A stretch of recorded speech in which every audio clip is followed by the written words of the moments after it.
Hello, and welcome to another episode of Down to Disness, a monthly series where I pick a Disney animated movie, talk about its history and its impact on pop culture. This month's movie is Pocahontas, released in 1995. There's a few very important things I want to say about Pocahontas right off the bat. Pocahontas was the first Disney movie to be inspired by actual historical events, the second one being Mulan. With the decision to make a movie based off of real people and real events instead of a fairy tale came new challenges, namely the inability to ever make a movie that would accurately depict what happened in history.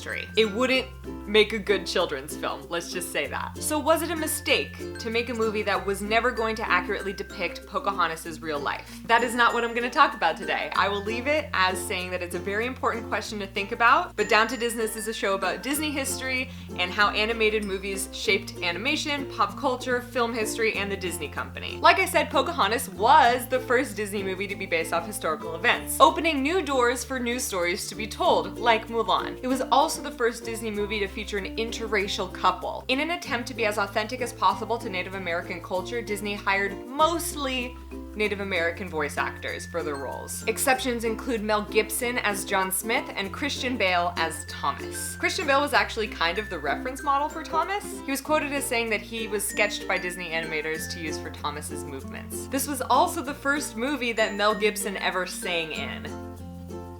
I think he did a good job. Sean Bean was almost John Smith. Lucky that he wasn't, because John Smith would have definitely died, right? Sean Bean, always dying. Irene Bedard was the voice of Pocahontas and also the reference model for Pocahontas. Aside from voice actors, Disney also hired Native American consultants to revise their work. They also had sessions with a real shaman. Despite these efforts, Pocahontas was and will still be a very controversial Disney animated movie because of the historical inaccuracies that ended up in the script. However, the voice actor for Chief Powhatan, whose name is Russell Means, was quoted as saying that the intro specifically to Pocahontas is one of the most historically accurate, true-to-heart Native American depictions in all of Hollywood history. Animators who worked on Pocahontas cite it as one of the most difficult animation projects that they've ever worked on. They used a very flat animation style with a lot of angular shapes and very serious facial expressions. Because of these challenges, Pocahontas was in production for 5 years. But it was all worth it because Pocahontas, the character herself, is now regarded as one of the most true-to-life Disney characters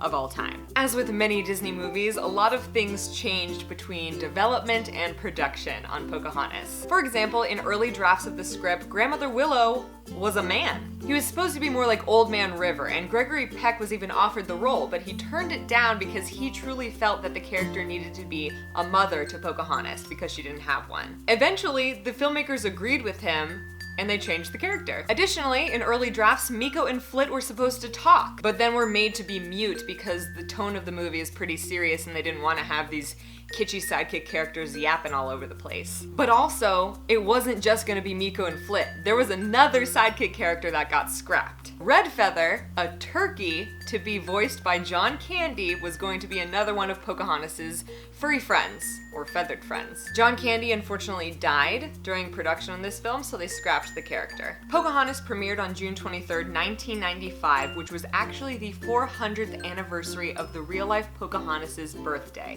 The premiere for Pocahontas was held in Central Park in New York City, and they had 3 huge screens projecting the movie out to 100,000 people. It is still the most attended, largest movie premiere of all time so far. One of my favorite things about Pocahontas is the soundtrack. It's not necessarily underrated, but it's never really the one that people think of when they think of the best Disney soundtracks, or even the best Disney Renaissance soundtracks. Colors of the Wind is my absolute favorite Disney song of all time, and it's interesting, I found out it was the first song that they wrote for this movie in order to set the tone for everything that came after it. The song If I Never Knew You, which plays during the credits of the movie, was originally supposed to be in the movie itself, but they cut it because during testing, a lot of kids found it to be boring. It was so seriously supposed to be in the movie that they had a lot of animation drawn, but not colored, for the sequence that it was going to be in for the movie. They later completed the animation for the 10th anniversary re-release of the movie, and it's in that copy of the movie on DVD. During production, Disney executives anticipated that Pocahontas would be one of the most